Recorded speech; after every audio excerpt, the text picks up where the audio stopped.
Many people think of blockchain as the technology that powers Bitcoin. While this was its original purpose, blockchain is capable of so much more. Despite the sound of the word, there's not just one blockchain. Blockchain is shorthand for a whole suite of distributed ledger technologies that can be programmed to record and track anything of value, from financial transactions to medical records or even land titles. You might be thinking, we already have processes in place to track data. What's so special about blockchain? Let's break down the reasons why blockchain technology stands to revolutionize the way we interact with each other. Reason number 1, the way it tracks and stores data. Blockchain stores information in batches called blocks that are linked together in a chronological fashion to form a continuous line, metaphorically, a chain of blocks. If you make a change to the information recorded in a particular block, you don't rewrite it. Instead, the change is stored in a new block, showing that X changed to Y at a particular date and time. Sound familiar? That's because blockchain is based on the centuries-old method of the general financial ledger. It's a non-destructive way to track data changes over time. Here's one example. Let's say there was a dispute between Anne and her brother Steve over who owns a piece of land that's been in the family for years. Because blockchain technology uses the ledger method, there is an entry in the ledger showing that Adam first owned the property in 1900. When Adam sold the property to Dave in 1930, a new entry was made in the ledger, and so on. Every change of ownership of this property is represented by a new entry in the ledger, right up until Anne bought it from their father in 2007. Anne is the current owner, and we can see that history in the ledger. Now, here's where things get really interesting. Unlike the age-old ledger method, originally a book, then a database file stored on a single system, blockchain was designed to be decentralized and distributed across a large network of computers. This decentralizing of information reduces the ability for data tampering and brings us to the second factor that makes blockchain unique. It creates trust in the data. Before a block can be added to the chain, a few things have to happen. First, a cryptographic puzzle must be solved, thus creating the block. The computer that solves the puzzle shares the solution to all of the other computers on the network. This is called proof of work. The network will then verify this proof of work, and if correct, the block will be added to the chain.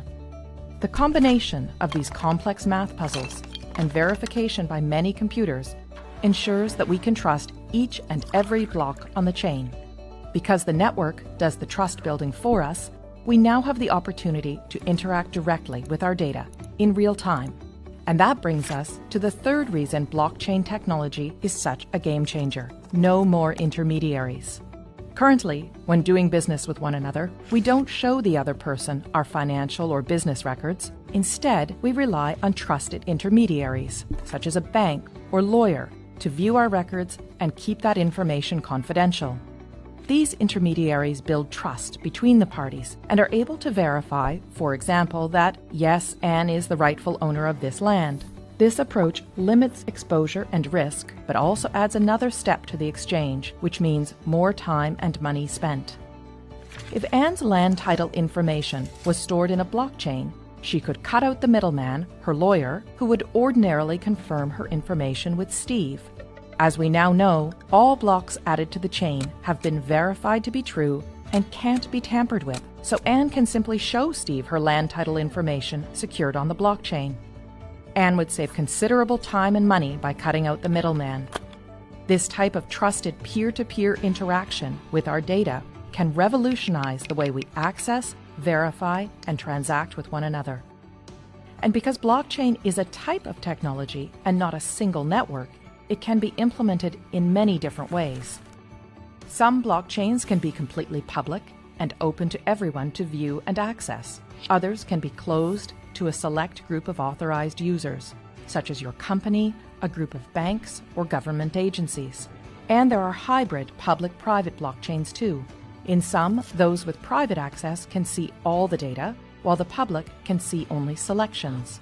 In others, Everyone can see all the data, but only some people have access to add new data. A government, for example, could use a hybrid system to record the boundaries of Anne's property and the fact that she owns it while keeping her personal information private. Or it could allow everyone to view property records but reserve to itself the exclusive right to update them. It is the combination of all these factors, decentralizing of the data, building trust in the data, and allowing us to interact directly with one another and the data, that gives blockchain technology the potential to underpin many of the ways we interact with one another. But, much like the rise of the Internet, this technology will bring with it all kinds of complex policy questions around governance, international law, security, and economics. Here at the Centre for International Governance Innovation, we seek to bring trusted research that will equip policymakers with the information they need to advance blockchain innovations, enabling economies to flourish